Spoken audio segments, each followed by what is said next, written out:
Body bags where horror lies.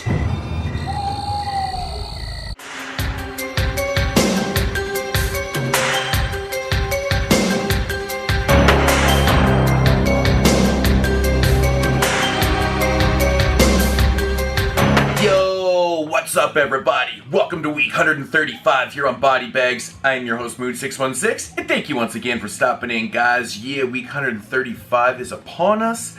And I've got another random review for y'all tonight. I've got my, unwatched pile in my house, so I basically put like a ton of the titles into a randomizer. Just kind of hit that random button like I used to do in my 52 weeks, my horrific weeks series that I've done, and just hit the randomizer. And this is what came up. And it came up. I did it earlier in the day, and I was like, I didn't even know what movie it was at first. I had it in the shelf for so long. But anyways, from 2007, directed by Matt Zettel, I believe is what his name, how you pronounce it, probably butchering that, and it's called The Cellar Door. Yeah, I don't really know much about the director. I know that in 2008, I believe he directed a film called Resurrection County, which I actually do have, and actually enjoy that film. I think that one's pretty cool. It's kind of like a backwoods slasher type, kind of hillbilly type film, if I remember correctly. So, doing a little bit of research, and I was, kind of excited to check this one out. I'm like, yeah, I like that film, so give this one a shot. But yeah, basically the premise of this one here is very, very simple.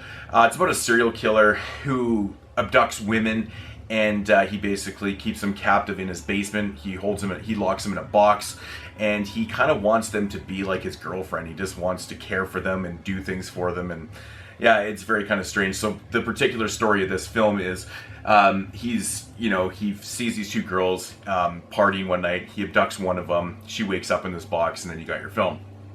So yeah, that is the premise of the film. Now, my thoughts on this one.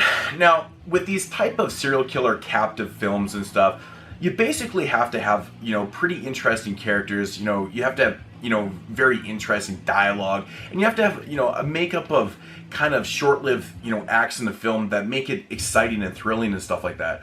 Now, the problem is with this movie is that the first 65 minutes, I want to say at least, is very, very slow, which isn't generally a problem for me. It's just nothing that exciting is happening. You have this serial killer named Herman. He's abducted this girl named Ruby, and it's kind of he's very odd, you can tell, because he's not like your typical serial killer. He doesn't really want to torture them and do murderous and real nasty, vile things to the girl. He kind of wants to care for them, and he wants them to be his girlfriend. But he's very odd. He takes bodily samples from them, like blood and shit and urine and things like that. He's kind of very sick and twisted in that way, but he's not really trying to go out of his way to hurt the women. So it's kind of got this really weird dynamic of dialogue and interaction in the film between these two characters, because she's quite obviously terrified for her life because she's worried that he's going to kill her. He is, even told her in the film that he's not going to.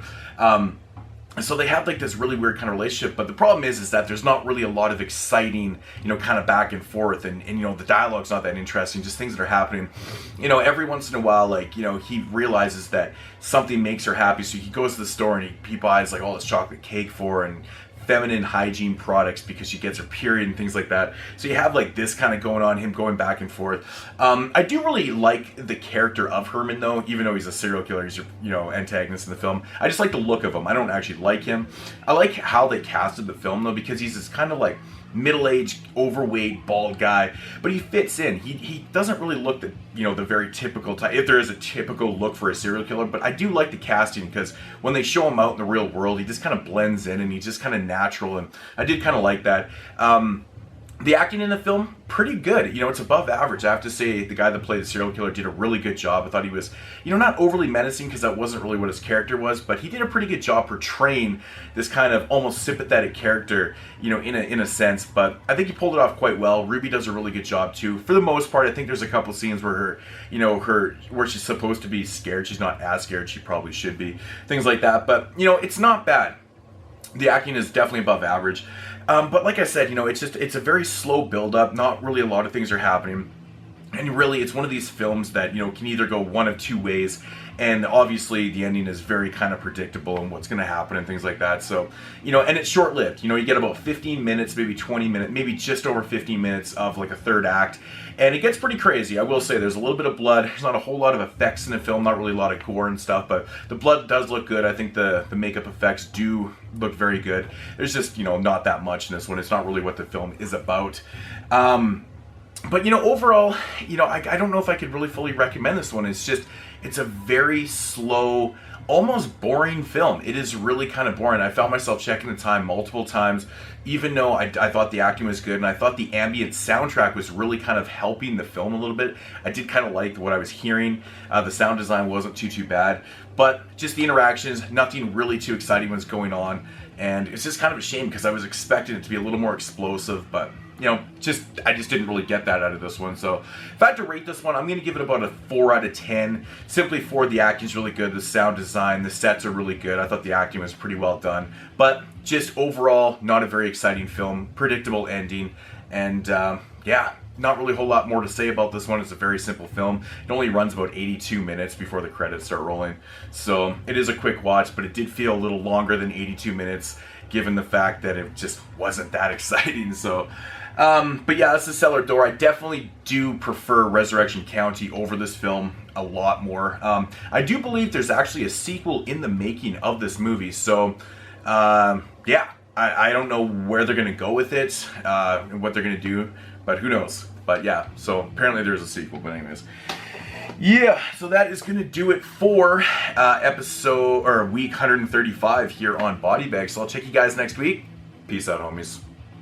Alright, movie quote time. Belongs on the shelf next to all the other good horror movies like Saw, Slither, and Open Water. It's way above Hostel. PrettyScary.net. No. A riveting and intense horror / thriller. Fantastic, impressive, intelligent, and gripping. Tense, terrifying thriller. No, not really. One of the best new horror films of 2007. Was 2007 a really shitty year?